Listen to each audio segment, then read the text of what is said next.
என் உலக மக்களே, என் சகோதர சகோதரிகளே, உங்களுக்கு அருமையான துவா கொண்டு வந்திருக்கிறோம்.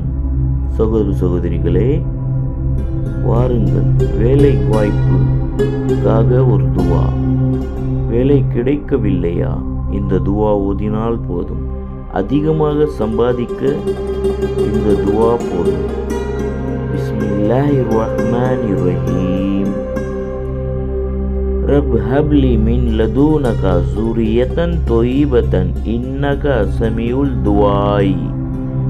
இந்த துவா காலை ஃபஜர் தொழுகிட்டு பிறகு இந்த துவா ஓதினால் போதும். அமர்ந்த இடத்திலே அல்லாஹ் உங்களுக்கு நல்ல வேலை வாய்ப்பு உண்டாக்குவான். உங்க வீட்டில் பர்க்கத் உண்டாக்குவான். இறைவன் கொடுக்க வேண்டியவன்.